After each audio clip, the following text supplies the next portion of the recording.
서울의 겨울 새벽은 매섭게 차가웠습니다.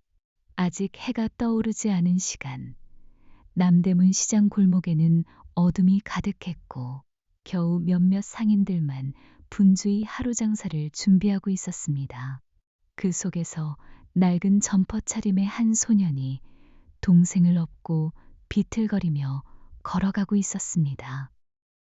그 소년의 이름은 김민호, 8살에 불과했습니다.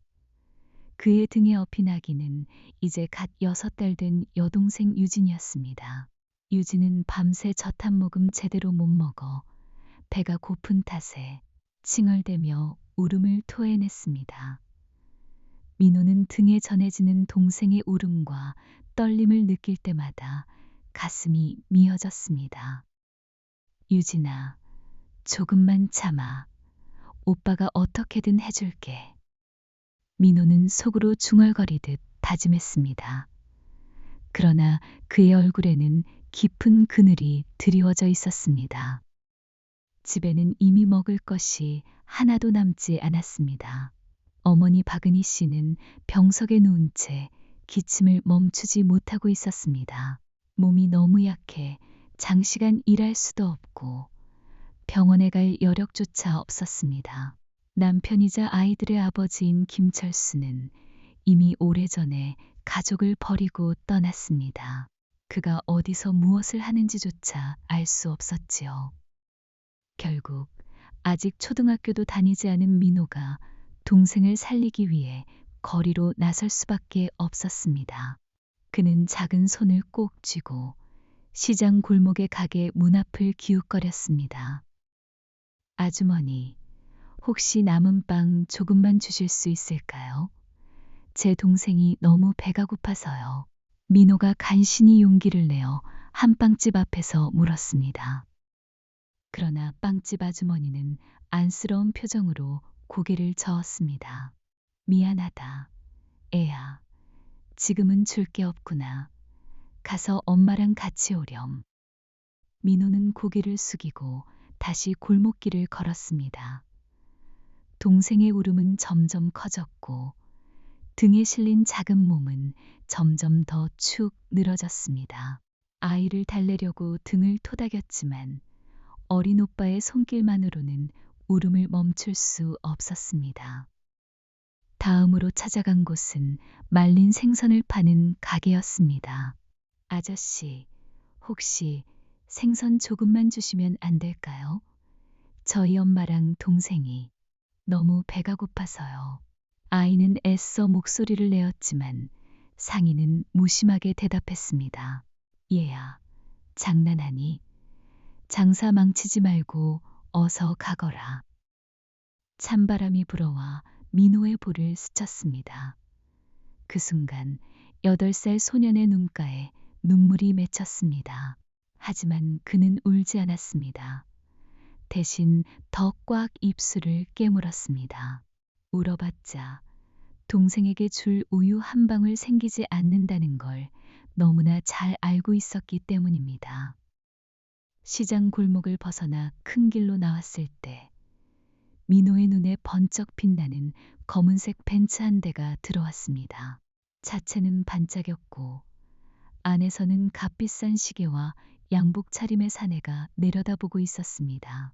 바로 김철수, 민호가 알지 못하는 친부였습니다. 민호는 무슨 이유에서인지 모르게 본능적으로 그 차를 따라갔습니다.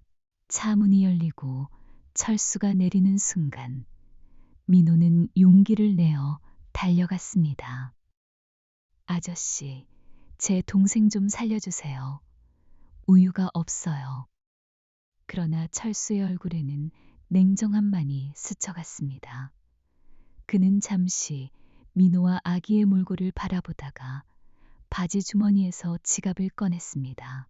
그리고는 몇 장의 지폐를 꺼내 바닥에 툭 던졌습니다. 이걸로 뭐라도 사 먹어. 그 차가 다시 멀어져 갈 때 민호는 바닥에 떨어진 돈을 주워들고도 한참 동안 멍하니 서 있었습니다. 동생의 울음은 여전히 멈추지 않았고 그의 어린 마음 속에는 알 수 없는 감정이 뒤섞여 있었습니다.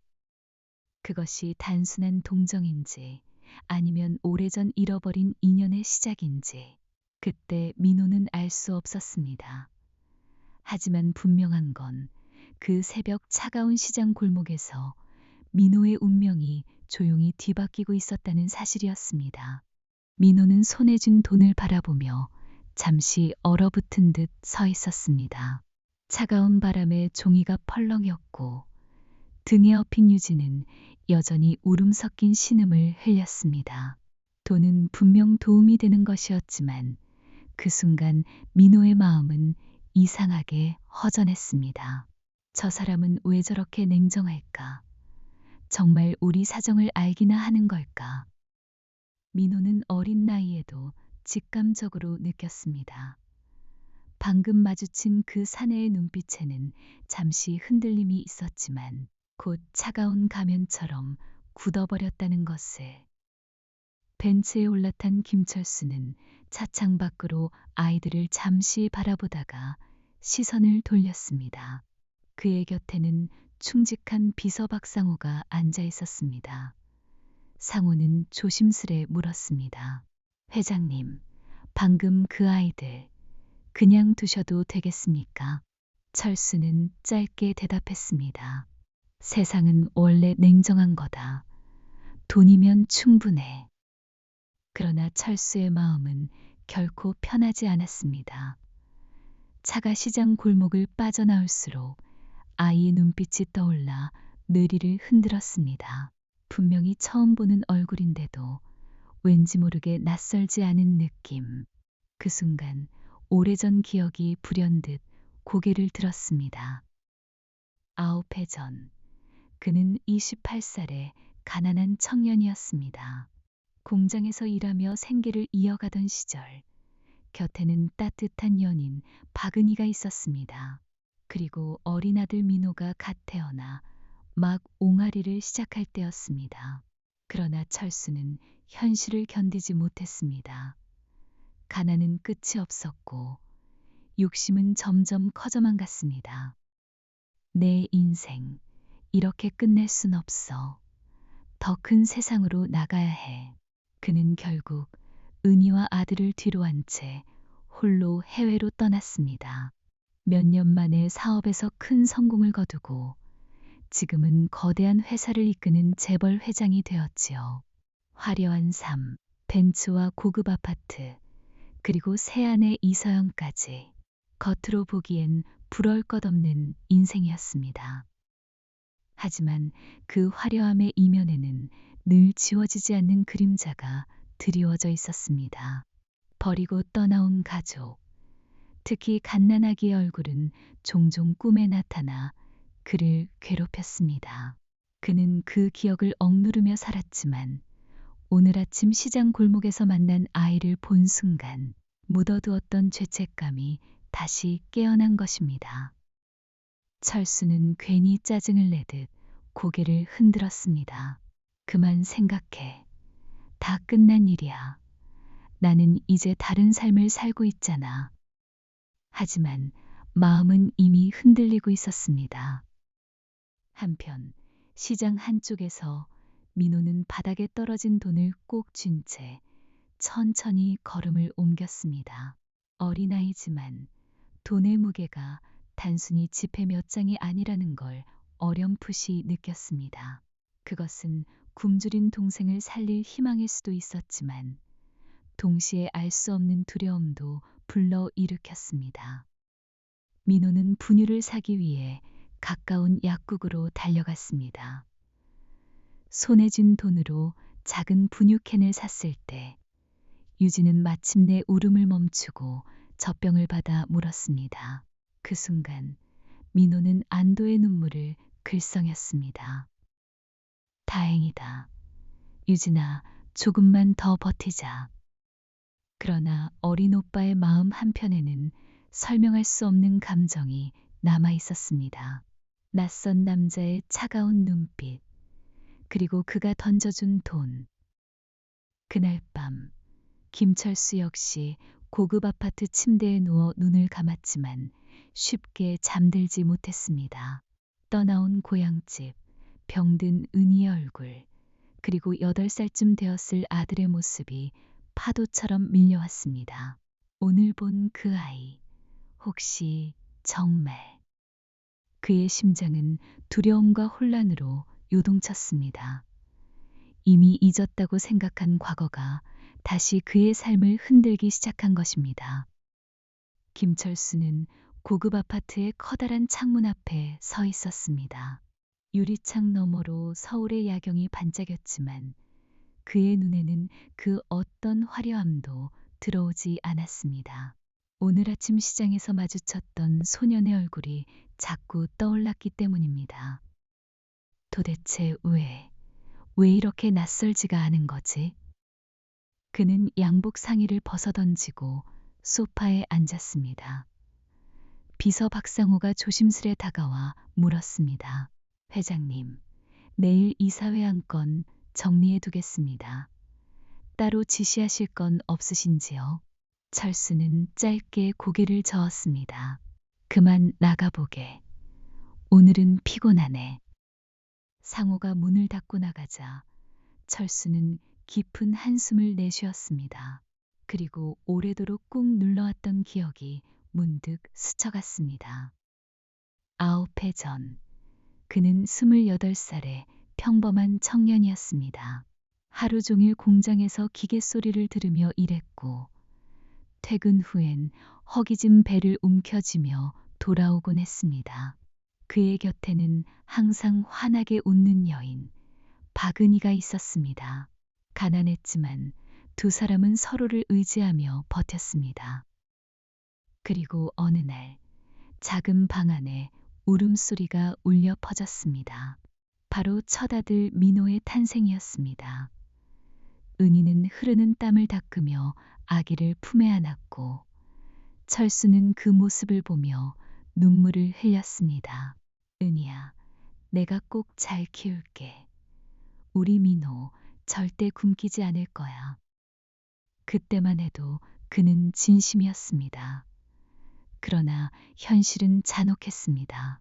매달 밀려오는 월세, 병든 어머니의 병원비, 그리고 어린아이의 분유값까지. 아무리 일해도 가난의 굴레는 벗어날 수 없었습니다. 철수는 점점 불안해졌습니다. 가난이 그의 자존심을 짓눌렀고 미래에 대한 두려움이 커져갔습니다. 그러던 어느 날 해외에서 사업 기회를 잡을 수 있다는 유혹이 찾아왔습니다. 그는 밤새 고민하다 결국 결정을 내렸습니다. 은희야, 미안하다. 나 서울을 떠나야 할 것 같아. 뭐라고? 당신 지금 무슨 말 하는 거예요? 이대로는 아무것도 못해. 난 더 큰 세상에서 성공해야 해. 그래야 우리 가족도 살 수 있어.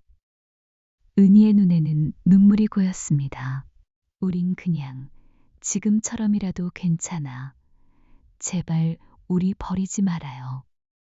그러나 철수는 그 말을 끝내 듣지 않았습니다. 그는 떠났고 은희와 아들은 남겨졌습니다. 그 선택이 자신의 인생을 송두리째 바꿔놓을 줄 알면서도 그땐 욕심과 두려움에 눈이 멀어 있었습니다.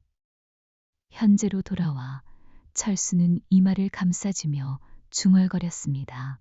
내가 그때 무슨 짓을 한 거지? 그는 이미 한국으로 돌아와 대기업 회장을 지낼 만큼 성공을 거두었습니다. 지금 곁에는 화려하고 당당한 아내 이서연이 있었고 돈도 권력도 가득했습니다.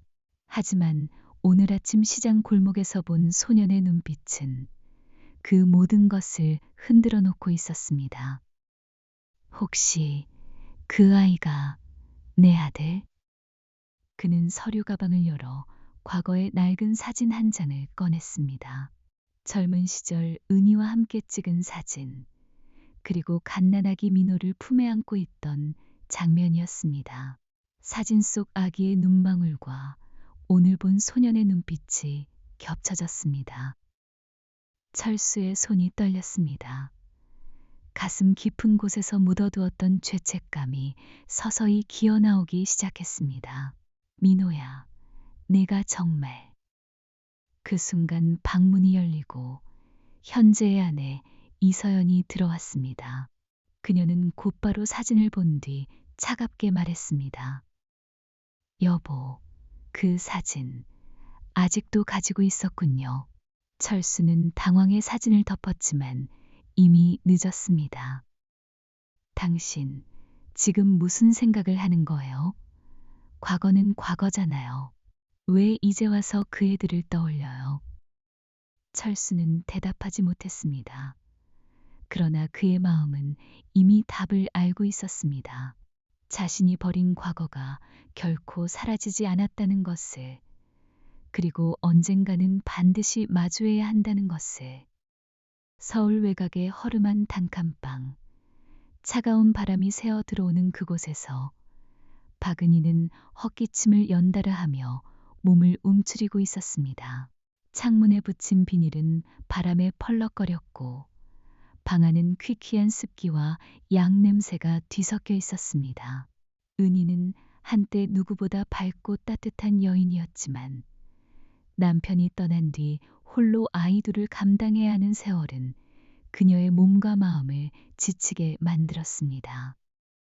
8살 민호는 여전히 동생 유진을 돌보느라 정신이 없었습니다. 학교에 가야 할 나이였지만 책가방 대신 등에 아기를 메고 시장을 오가는 일이 그의 일상이 되어 있었습니다.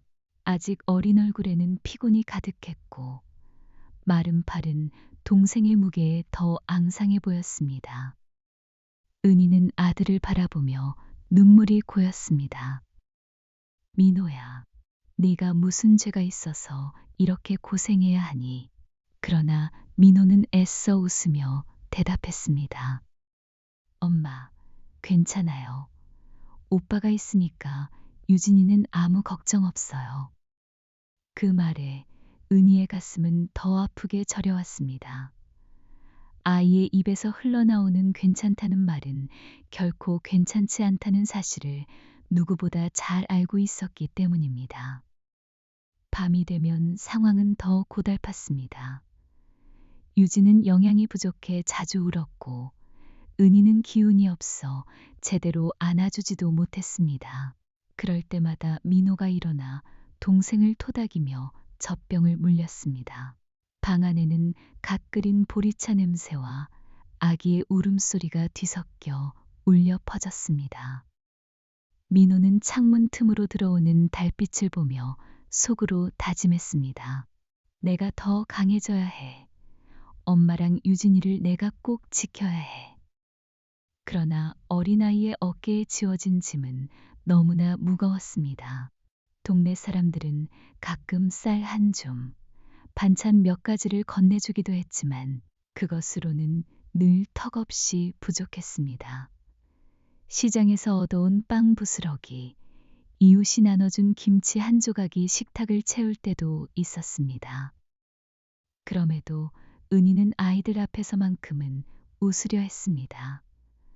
병든 몸을 이끌고 밥상을 차리며 말했습니다. 자, 오늘은 특별식이야. 시장 아주머니가 주신 떡이 있거든. 민호는 그 말에 맞장구 치듯 박수쳤습니다. 와, 엄마 최고예요. 유진아, 우리 오늘 떡 먹는다. 그러나 마음속 깊은 곳에서는 절망이 서려 있었습니다. 은희는 밤마다 누워 기도하듯 중얼거렸습니다. 제발, 제발 이 아이들만은 굶지 않게 해주세요. 그 시각 도심의 고급 아파트에서 김철수는 한숨을 몰아쉬며 술잔을 기울이고 있었습니다. 화려한 조명 속에서도 그는 공허했습니다. 시장에서 마주친 아이의 얼굴이 지워지지 않았기 때문입니다. 그 눈빛, 그 간절한 목소리, 어쩌면 그것은 자신의 아들이라는 무서운 직감이었고 그 생각은 점점 그의 마음을 갉아먹고 있었습니다. 철수는 술에 취해도 결국 속으로 되뇌었습니다. 만약 정말 그 아이가 내 아들이라면 나는 어떻게 해야 하지?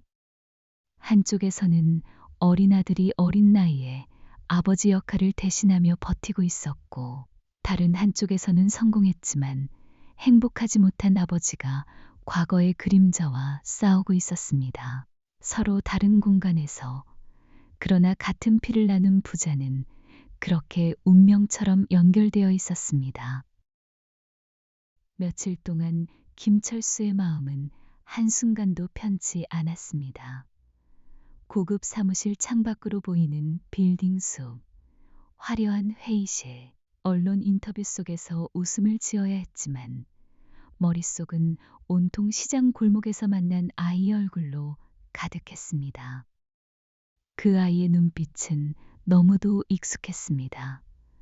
어릴 적 자신이 품에 안았던 아들의 눈망울과 똑같았기 때문입니다. 그는 마침내 더는 외면할 수 없다는 결론에 이르렀습니다. 하루는 조심스레 비서 박상호를 불렀습니다. 상호 씨, 내가 부탁 하나 하지. 예, 회장님. 한 여자를, 아니, 한 가족을 찾아야겠네. 이름은 박은희. 오래전 내 연인이었어. 상호는 순간 놀란 표정을 지었지만 곧 고개를 끄덕였습니다. 알겠습니다. 곧 알아보겠습니다. 그로부터 며칠 뒤 상호는 은희와 두 아이가 살고 있는 낡은 단칸방 주소를 보고했습니다. 철수는 깊은 숨을 내쉬며 그곳으로 향했습니다. 검은 벤츠가 좁은 골목 앞에 멈춰서자 사람들의 시선이 한데 모였습니다. 그러나 철수의 눈에는 오직 낡은 집 문 앞에 놓인 작은 신발 두 켤레만 보였습니다. 그는 떨리는 손으로 문을 두드렸습니다. 누구세요? 은희의 쉰 목소리가 들려왔습니다. 철수는 한참 망설이다 겨우 입을 열었습니다. 나야, 철수야. 문이 열리자 초라하고 수척한 은희가 눈앞에 나타났습니다. 순간 그녀의 눈동자가 크게 흔들렸습니다. 당신, 정말 철수예요? 그래, 나야. 미안하다, 은희야. 은희는 아무 말도 하지 못한 채 그를 바라보다가 결국 눈물을 글썽이며 문을 닫아버렸습니다. 그러나 그 짧은 순간 방 안에서 고개를 내민 민호와 눈이 마주쳤습니다. 민호의 눈에는 낯섦과 분노가 동시에 담겨 있었습니다. 엄마, 저 아저씨 누구예요? 은희는 고개를 숙이고 대답했습니다. 너희 아빠야. 그 말에 민호의 얼굴이 굳어졌습니다. 오랫동안 비워져 있던 아버지라는 자리. 그러나 그 빈자리를 채우려는 낯선 남자를 아이는 쉽게 받아들일 수 없었습니다. 그날 이후 철수는 틈나는 대로 두 아이와 은희를 찾아갔습니다. 그는 쌀자루를 들고 와 부엌에 내려놓고 약을 사다 주며 은희의 건강을 살폈습니다. 또 민호의 손을 잡고 학교 앞까지 데려다 주기도 했습니다. 하지만 민호는 늘 차갑게 손을 뿌리쳤습니다. 필요 없어요. 우리한테 오지 마세요. 철수의 가슴은 갈기갈기 찢어졌습니다. 그러나 그는 물러서지 않았습니다. 매일같이 집 앞을 지키며 아이들이 굶지 않도록 챙겼고 은희가 무너지지 않도록 곁에서 도왔습니다. 은희는 처음엔 거부했지만 그의 진심 어린 태도에 조금씩 마음이 흔들렸습니다. 그러나 민호만은 쉽게 다가오지 않았습니다. 아버지라는 이름은 이미 오래전에 아이에게서 지워진 존재였기 때문입니다. 그럼에도 불구하고 철수는 속으로 되뇌었습니다. 민호야, 내가 널 버린 죄는 죽을 때까지 안고 갈 거다. 하지만 이제라도 네 옆에 있고 싶다. 김철수는 요즘 회사 일보다 집안일에 더 마음을 쓰고 있었습니다. 회의 도중에도 문득 아이들의 얼굴이 떠올라 멍해지기 일쑤였고, 퇴근하면 곧장 은희와 두 아이가 있는 좁은 골목으로 향하곤 했습니다. 그는 은희의 병세를 살피고 민호에게 교과서를 사주며 아기 유진을 안아올리며 잃어버린 시간을 조금이나마 되찾으려 애썼습니다. 그러나 그의 이러한 변화는 곧 현재 아내 이서연의 눈에 띄고 말았습니다. 어느 날 밤 철수가 집에 들어오자 서연은 거실 소파에 앉아 있었습니다. 화려한 드레스를 입은 그녀의 눈빛은 차갑게 가라앉아 있었습니다. 여보, 요즘 왜 이렇게 늦으세요? 회의 때문이라 했지만 사실이 아니죠. 철수는 당황하며 고개를 돌렸습니다. 서연아, 나중에 얘기하자. 피곤하다. 피곤하다니요. 당신 나한테 거짓말하는 거 다 알아요. 내가 사람을 붙여봤거든요. 그 순간 철수의 심장이 철렁 내려앉았습니다. 서연은 이미 모든 것을 알아버린 눈치였습니다. 그 여인, 그리고 아이들, 도대체 뭐예요? 당신 나한테 숨겨둔 가족이 있었던 겁니까? 서연의 목소리는 날카로웠습니다. 그녀는 치밀어 오르는 분노를 감추지 못하고 있었습니다. 철수는 잠시 침묵하다가 무겁게 입을 열었습니다. 그래, 은희와 내 아이들이다. 오래전에 내가 버리고 떠난 죄인 같은 가족이지. 서연의 얼굴은 분노로 붉게 달아올랐습니다. 뭐라고요? 나랑 결혼할 때는 그런 말 한마디도 없었잖아요. 당신, 날 속였어. 이건 배신이야. 철수는 고개를 숙였습니다. 미안하다, 서연아. 하지만 이제라도 아이들 곁에 있어주고 싶다. 그게 아비로서 마지막 남은 도리야. 서연은 날카롭게 비웃었습니다. 아비, 이제 와서 아비 타령이에요. 그럼 나는 뭐죠? 지난 5년 동안 당신과 함께한 내 자리는 뭐였냐고요. 그녀의 목소리는 점점 격해졌습니다. 화려한 거실에 울려 퍼지는 소리 속에는 배신감, 질투, 두려움이 뒤섞여 있었습니다. 서연은 결국 울음을 터뜨리며 외쳤습니다. 당신, 그 여인에게 돌아가겠다는 거예요? 내게 준 약속은 다 거짓이었단 말입니까? 철수는 서연을 바라보며 한참을 망설였습니다. 그러나 마음속에서는 이미 답이 정해져 있었습니다. 나는 이제라도 내 죄를 씻고 싶다. 아이들을 더는 버릴 수 없어. 서연은 그 말을 듣자마자 자리에서 벌떡 일어나 손바닥으로 테이블을 내리쳤습니다. 좋아요. 그렇다면 당신과 나 사이도 끝이야. 당신이 선택한 그 가족 때문에 나도 당신을 버리겠어요. 철수는 아무 말도 하지 못했습니다. 서연의 눈에는 눈이 맺혔지만 그 눈물 속에는 용서의 여지는 보이지 않았습니다. 화려한 삶, 안락한 집, 수많은 부와 명예. 그것들이 무너져 내리는 순간이었습니다.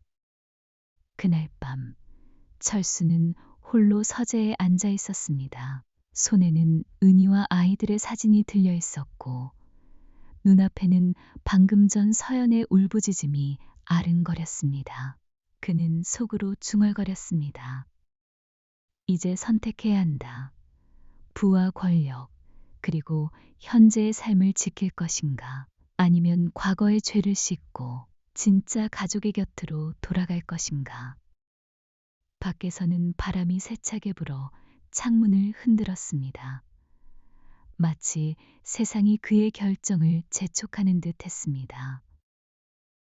늦가을의 바람이 스산하게 불어오던 어느 날, 김철수는 고향 근처 뒷산에 있는 공동묘지로 향했습니다. 그곳에는 오래전 세상을 떠난 그의 부모가 잠들어 있었습니다. 철수는 늘 피하고만 싶었던 자리였지만 오늘은 달랐습니다. 가슴속 깊은 곳에서 무언가 그를 그곳으로 이끌었습니다. 민호와 은희, 그리고 아기 유진도 함께였습니다. 은희는 몸이 좋지 않아 지팡이의 의지에 천천히 걸었고 민호는 여전히 굳은 얼굴로 뒤따르고 있었습니다. 묘지 앞에 도착한 철수는 한참 동안 아무 말도 하지 못했습니다. 바람에 낙엽이 흩날리고 정막이 감돌았습니다. 그는 마침내 무릎을 꿇었습니다. 정장을 입은 무거운 몸이 땅에 닿는 순간 그의 눈에서는 참아왔던 눈물이 터져나왔습니다. 아버지, 어머니, 저는 불효자입니다. 아들을 낳아놓고도 그 아이를 버리고 떠났습니다. 사랑하는 여인을 홀로 남겨둔 채 부와 성공만 쫓았습니다. 저는 정말 죄인입니다. 철수의 목소리는 떨렸고 땅을 짚은 두 손은 차갑게 떨리고 있었습니다. 그 옆에서 은희는 조용히 눈물을 훔쳤습니다. 그러나 민호는 여전히 굳은 표정으로 아버지를 내려다보고 있었습니다.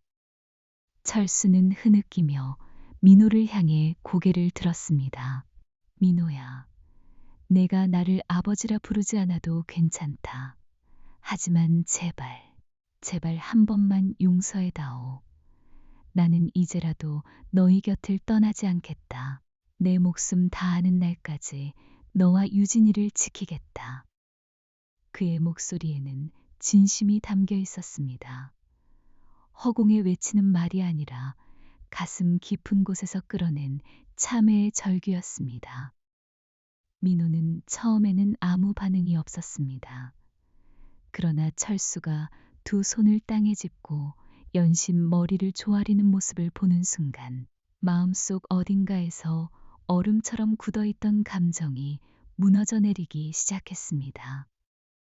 그동안의 고통, 외로움, 배신감, 그리고 아버지를 향한 그리움이 한꺼번에 몰려왔습니다. 어린 소년의 눈에서는 마침내 눈물이 터져나왔습니다. 아버지. 그 한마디는 떨렸지만 분명한 울림이 있었습니다. 철수는 놀란 듯 고개를 번쩍 들었고 눈물로 얼룩진 얼굴에 희미한 웃음이 번졌습니다. 민호야, 그래, 아버지다. 내 아버지가 맞다. 민호는 주저앉아 흐느끼며 철수의 품에 안겼습니다. 8살 소년의 작은 어깨가 흔들릴 때마다 철수는 그 아이를 꼭 끌어안으며 하염없이 눈물을 흘렸습니다. 은희는 그 모습을 바라보다가 마치 무거운 짐이 조금은 내려간 듯 고개를 숙이고 기도하듯 중얼거렸습니다. 이제라도 가족이 다시 하나가 될 수 있다면. 그날 공동묘지에는 오랫동안 눈물과 흐느낌이 멈추지 않았습니다. 그러나 그것은 단순한 슬픔의 눈물이 아니었습니다. 잃어버린 시간이 비로소 이어지는 순간이었고 부자가 서로를 받아들이는 화해의 눈물이었습니다. 겨울이 지나고 봄이 찾아왔습니다. 아직은 차가운 바람이 불었지만 햇살 속에는 따뜻한 기운이 묻어나고 있었습니다. 서울 외곽의 한 골목, 낡은 건물 1층에는 새 간판이 달려 있었습니다. 김간의 정식집. 넓지 않은 가게였지만 정갈한 식탁과 따뜻한 국물이 준비된 그곳에는 매일같이 사람들의 발길이 이어졌습니다. 주방에서는 김철수가 앞치마를 두르고 국을 끓였고 은희는 계산대를 지키며 손님들에게 미소를 보냈습니다. 어서 오세요. 오늘 된장찌개 아주 구수하게 끓였어요. 은희의 목소리에는 오랜만에 활기가 묻어났습니다. 병세는 여전히 완전하지 않았지만 곁에 가족이 있다는 사실만으로도 그녀의 눈빛은 한결 밝아져 있었습니다. 민호는 학교를 마치면 곧장 가게로 달려와 접시를 닫고 손님들에게 물을 내어드렸습니다. 여전히 8살밖에 되지 않았지만 책임감 있는 눈빛은 어른 못지 않았습니다. 작은 여동생 유진은 가게 한쪽에서 장난감을 가지고 놀며 까르르 웃음을 터뜨렸습니다. 손님들은 종종 이런 말을 하곤 했습니다. 이 집은 음식도 맛있지만 분위기가 참 따뜻해. 그 말에 철수는 마음속으로 깊은 울림을 느꼈습니다. 그는 더 이상 억만장자 회장이 아니었습니다. 화려한 빌딩과 수많은 직원들, 언론 앞에서의 위풍당당한 모습은 이제 지나간 과거였습니다. 그러나 국을 휘젓는 손길 속에는 진심이 담겨 있었고, 가족과 함께 흘리는 땀방울은 과거 어떤 성공보다도 값지게 느껴졌습니다. 저녁이 되어 가게 문을 닫을 때면 가족은 함께 식탁에 둘러앉았습니다. 김이 모락모락 나는 밥상 앞에서 민호가 활짝 웃으며 말했습니다. 아버지, 오늘 손님이 진짜 많았어요. 우리 가게 잘 되는 것 같아요. 철수는 그 말을 듣고 눈가가 젖었습니다. 그래, 민호야. 이제 아버지는 너희 곁에 평생 있을 거다. 어떤 일이 있어도 다시는 떠나지 않을 거야. 은희는 그 모습을 바라보다가 고개를 끄덕이며 조용히 덧붙였습니다. 이제야 우리 집에 진짜 봄이 온 것 같네요. 그 순간 작은 가게 안은 웃음과 따뜻함으로 가득 찼습니다. 가난과 배신, 눈물과 고통으로 얼룩졌던 지난 세월은 여전히 상처로 남아 있었지만 그 상처 위에 새로운 희망이 싹트고 있었습니다. 민호는 속으로 다짐했습니다. 내가 꼭 이 가게를 지키고 우리 가족을 지켜야지. 밤하늘에는 별빛이 총총히 빛나고 있었습니다. 그 별빛 아래에서 네 사람은 소박하지만 단단한 행복을 다시 찾아가고 있었습니다. 이야기는 이렇게 속삭이고 있었습니다. 돈과 명예는 사라질 수 있지만 가족의 사랑은 영원히 남는다. 이 이야기를 재밌게 들으셨으면 구독과 좋아요 부탁드립니다. 더 재밌는 사연과 이야기로 보답하겠습니다. 감사합니다.